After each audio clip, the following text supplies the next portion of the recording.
നമ്മൾ ഭഗവാനെ പ്രാർത്ഥിക്കുമ്പോൾ നമ്മുടെ ആവശ്യങ്ങൾ പറയുകയല്ല വേണ്ടത്, ഭഗവാന് വേണ്ടിയാണ് നമ്മൾ പ്രാർത്ഥിക്കേണ്ടത്. എനിക്ക് കുട്ടികളുണ്ടാവണം, എനിക്ക് എൻ്റെ മകൻ വിജയിക്കണം എന്നല്ല പ്രാർത്ഥിക്കേണ്ടത്.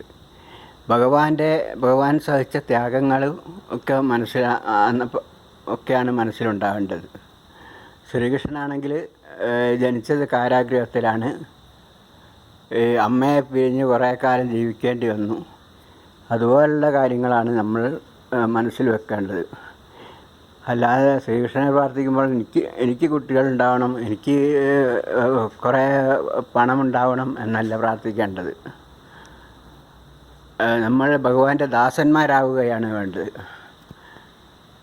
ഭഗവാന് വേണ്ടി പ്രവർത്തിക്കുകയാണ് വേണ്ടത്. ഭഗവാന്റെ ഓരോരോ മന്ത്രങ്ങളൊക്കെ പ്രചരിപ്പിക്കുക, ആൾക്കാർക്ക് പറഞ്ഞു കൊടുക്കുക, അങ്ങനെയാണ് ഭഗവാന്റെ ദാസന്മാരാവേണ്ടത്. അതുപോലെ പാവങ്ങളെ സംരക്ഷിക്കുക,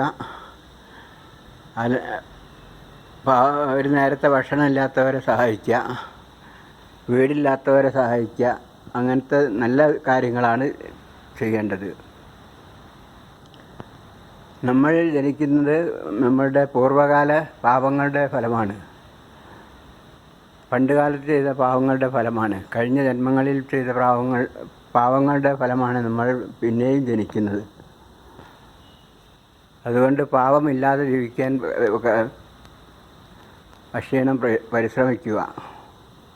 പാപം ചെയ്യാതെ ജീവിക്കാൻ അക്ഷീണം പരിശ്രമിക്കുക. നല്ല കാര്യങ്ങൾ മാത്രം ചെയ്യുക.